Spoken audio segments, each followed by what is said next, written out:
from the Granite State. My name is Gary, and as you know, this is the Restoring Main Street podcast. Just like to thank you all for joining me as always.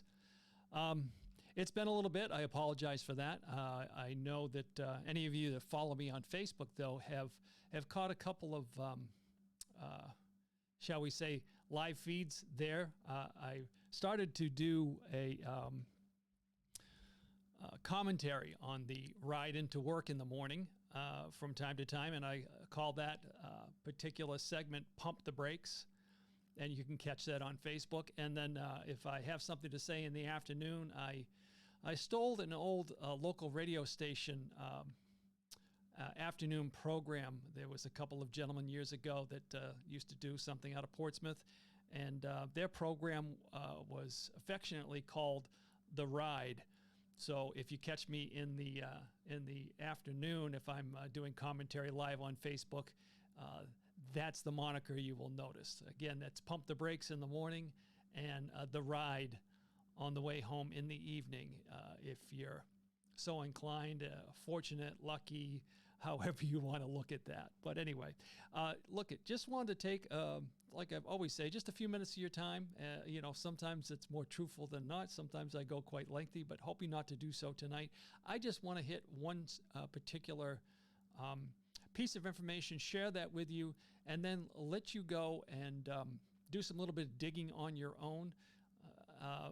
And just get your commentary. If you would please, get back to me, tell me what you think, comments, suggestions, anything of that nature. Always curious to know what's going through your mind after you get done listening to whatever it is that I'm espousing at the time. So you know what? Why don't we transition and we'll pull up close with the webcam here. So we'll change here.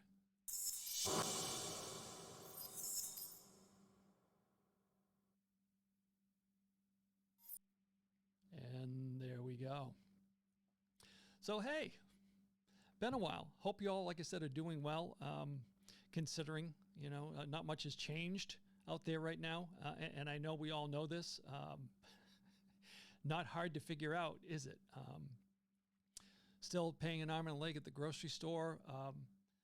Still paying, what you're paying at the pump and seeing it creep back up again because, the releasing of the strategic oil reserves to drop that price. We all know what that was, what that is. Pretty much political theater, attempting to drop the price ahead of this midterm election. So, and as you can see, that's only going to last for so long, but hurt us for a very long time. So, and it's kind of the direction I'm going in tonight, as far as my commentary and what I wanted to share with you. What I'd really like to do is, just run through a few things with you and explain them as far as what's going on with that price of gas and, the lie that we've been fed, the facts behind it, and the facts behind this administration and, where they've been coming from all this time, all the way back to the primary when Sleepy Joe was basically, running for the position of President of the United States. And, we're fortunate to be the benefactors of that particular election and how things are going downhill in a hurry right now. So, there's been a lot of backpedaling, I've noticed. You hear the administration kind of talking out of both sides of their mouth as far as trying to drop the oil prices and that, they're trying to ease the pain for the American public. And are you buying it? Are you buying it? I'm certainly not buying it. Just to further illustrate things, let me just show you something from back in March of 2020, back when now President Biden was candidate Biden when he was running for president. Take a quick look at this. Like I said, this is PolitiFact, and all you do is read the headline here. Into the debate, Joe says no more oil drilling or no new fracking didn't say shutdowns. Does that clarify anything for you? Does that kind of bring home what it is that we've been kind of talking about and dealing with since President Biden has taken office? And like I said, this is the only thing I want to hit tonight. This is the only thing I'm going to share and then get out of here. But you can't talk out of both sides of your face and expect the American public to swallow that. And how does that relate to restoring Main Street? Well, you know what? Every single person that lives in your small community is just trying to get by. And when you declare a war on fossil fuels, and the fossil fuel industry knows that they have a limited time, or their days are numbered because of what this administration intends to do. What the amazing do-over is talking about. The World Economic Forum, trying to get us off of fossil fuels. I've had a few people throw that in my face that the oil companies are just jacking up prices. You know what? Let's stop kidding yourself. Okay, prices may be up, but do you think that perhaps that the fact that the industry has been told that its days are numbered, and it has world entities along with this administration telling them that their days are numbered? Even if you get a lot of individuals, and there are those out there with the best of intentions to try and drill more, frack more, put more oil into, more of our oil out into the market, so it would drop the price. When you're not getting any support, or like I said, your days are numbered, or you have, like I said, the amazing do-over and the Davos crew and all of those people basically working their ESG, their environmental, social, and governance scores, and putting the pressure on the financial industry as far as loaning to oil companies so they have the money to do this exploration, drilling, and all of these things. How do you assume that that's not going to have an effect on the price of oil?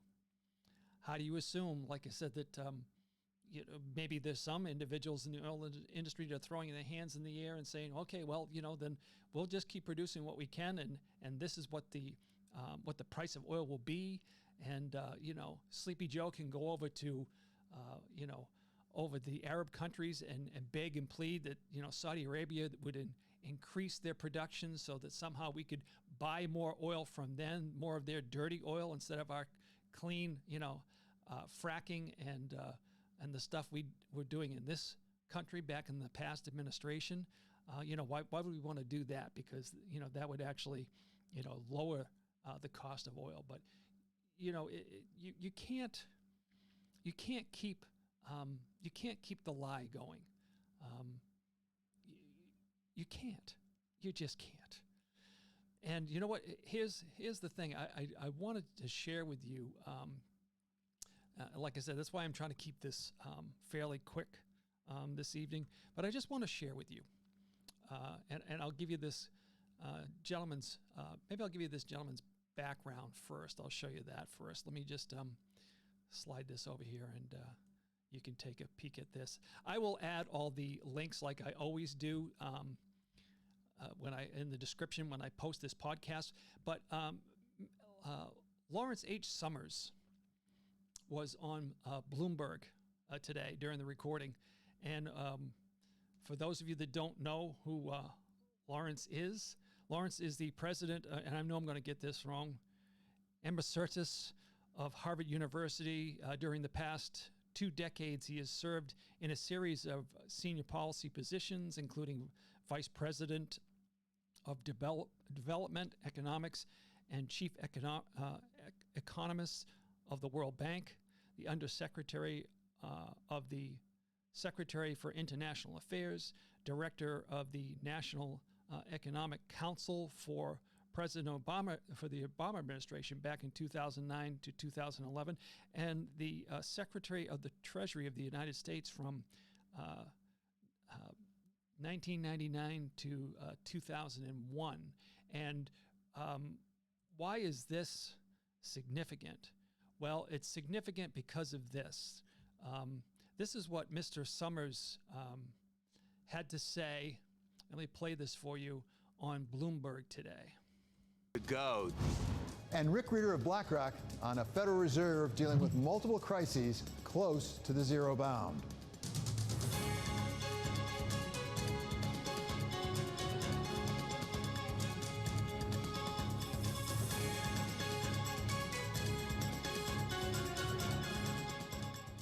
This week, we had it all. A continuing war in Ukraine, with Ukraine President Zelensky addressing Congress and President Biden. Summers, I haven't seen any serious support for Biden's claim oil companies are profiteering. By Ian Hanchett on March 19th. Let me apologize for that and see if I can't refresh this. I want to just show you that particular clip. And if I play it from here, I apologize. I thought I was just going to get the straight clip. Here's the clip that I wanted to show you. I believe it's going to just play this from when Lawrence was speaking on Bloomberg. Let's try this again.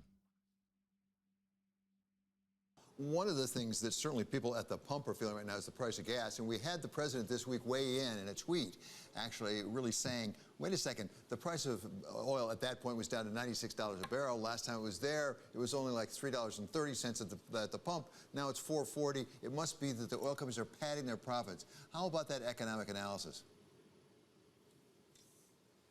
You know, I wish the president got more help from his economic advisors.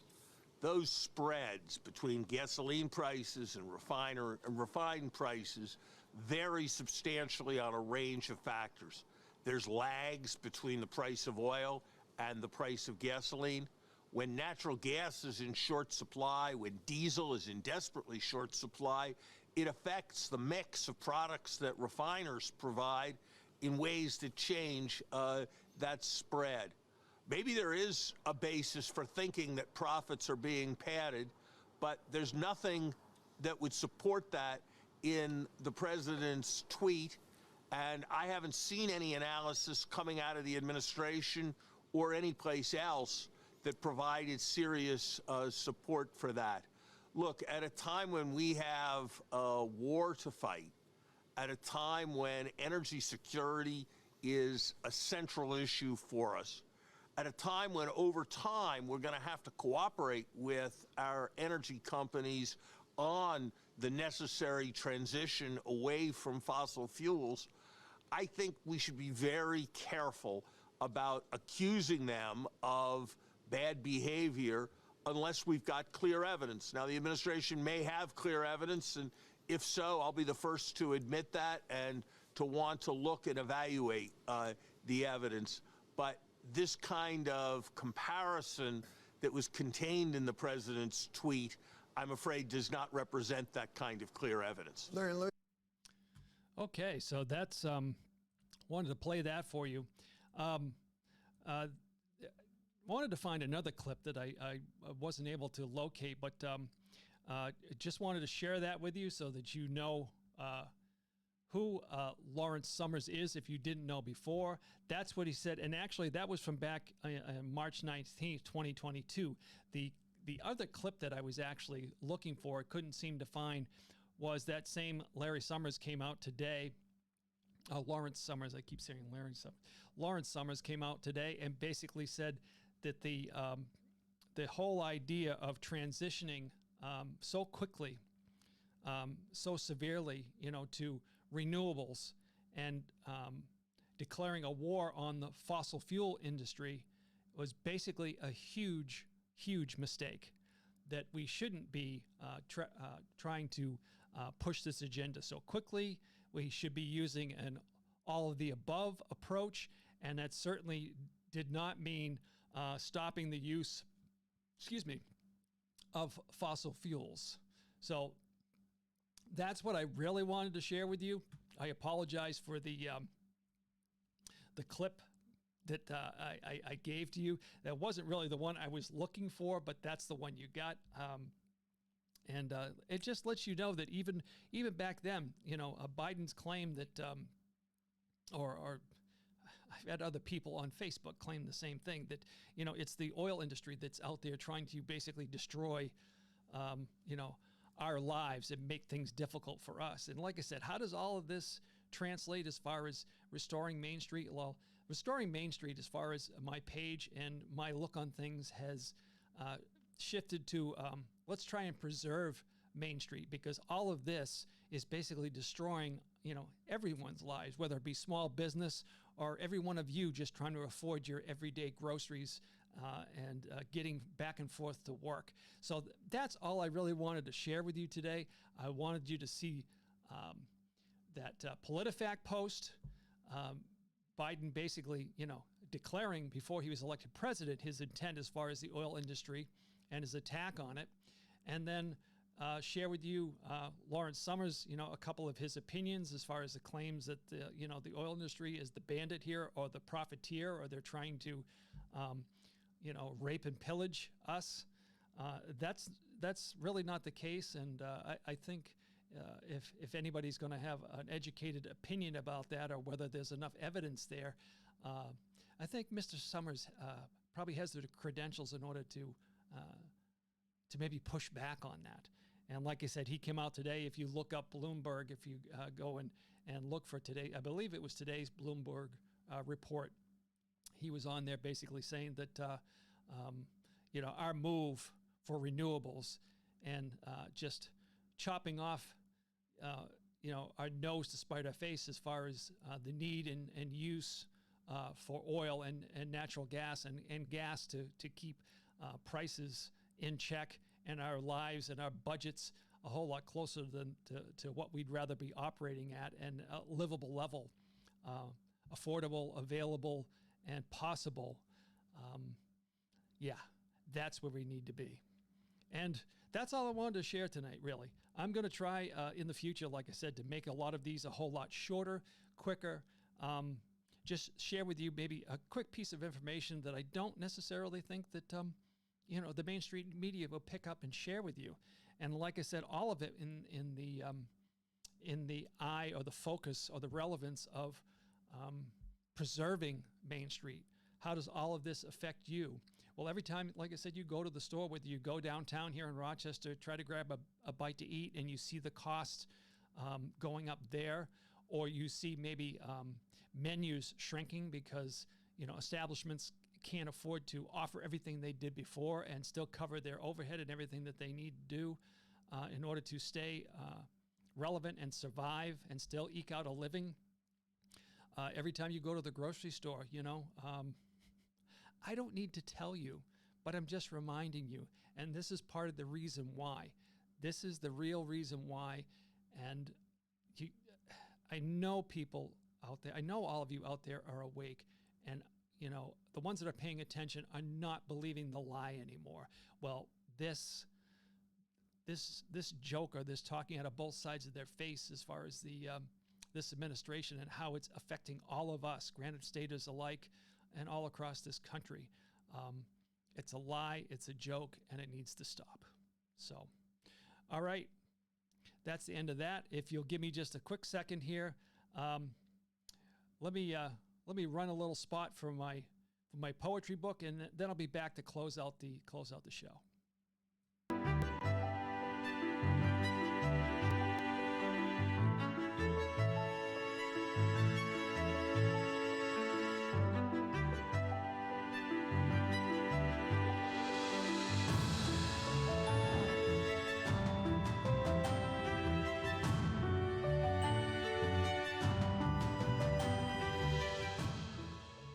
That is one of the ways that you can support me, if you would so choose to do, is if you would think about purchasing a copy of my book through Amazon, The North Country Chronicles, Poetry and Prose from the Granite State. And as always, I want to recognize a few of the people that support me on a regular basis. My good friend, Gene Valley, Coffee News Rochester. if you're looking for what's going on in the local area and you want something that covers Rochester, and I believe he picks up some of the other surrounding communities, if it makes sense for people from Rochester to know, you can find all of that information on Coffee News Rochester. And I appreciate it. Gene would appreciate it if you'd go check out his page. He always posts manna meals. A good friend of mine that out and back of the Methodist Church every Wednesday is offering up, passing out meals for the homeless. So that's a project that you will see post on Coffee News Rochester about manna meals and what's going on and who's providing the meal or sponsoring the meal for that week on Wednesdays. So please check out Rochester or Coffee News Rochester whenever you can, because it's just a great source of information. And like I said, I really appreciate all that my friend Gene Valley does for me. Let's see, what else can I share with you? Well, you know what? Here's my other good friends that I try to share with you on a regular basis as well, is my friends from Metalheads, metalheadsrock.com. If you're into clothing, jewelry, accessories, and metal art fabrication, anything that has to do with heavy metal, you can find that at my friend Metalheads Rock location. They have moved. They're not in Rochester anymore. They're at 3601 Lafayette Road, Portsmouth, New Hampshire. But like I said, you can go to metalheadsrock.com on their website and check them out as well. And, there's a location for any of you local individuals that can appreciate, like I said, the heavy metal genre and tend to like all of those things, from your headbanging days. If you're still headbanging, check out metalheadsrock.com or visit the Metalheads down on Lafayette Road. Pick yourself up some paraphernalia, some T-shirts, some jewelry, and continue to rock on like we did, back in the day. Let's not give up on that, because that's just great memories. Well, anyway, that's good English. Like I choose to do or prefer to do on a regular basis is remind you also that you can find this podcast on YouTube, Rumble, Gab TV, BitChute. You can catch me on my Facebook page. I'm Restoring Main Street. You can find me there. I also can be found on the social media platforms, MeWe, Gab, Getter, Instagram, Parler, and Truth Social. So, any support, if you could share, write a review, comment, hit the subscribe button. Whatever platform you're watching or listening to me on, I'd really appreciate the support, and that keeps me going. And like I said, I'm just grateful, and I'm going to continue to share with you little bits, pieces of information, things that I think are relevant and important, and I pray you feel the same way. So, well, that's it. Like I said, I wasn't going to drag this out too long tonight, so I hope you appreciate that, and we'll come back for more. Share with a friend. I'd really appreciate that. And as I always do, I'd like to leave you with the idea of God, freedom, and family. Because if we lose the first two, if we lose God and our freedoms, our families are truly doomed. So until next time, take a look at that stuff. Like I said, I'll put the links in the description of the stuff I talked about. And God bless.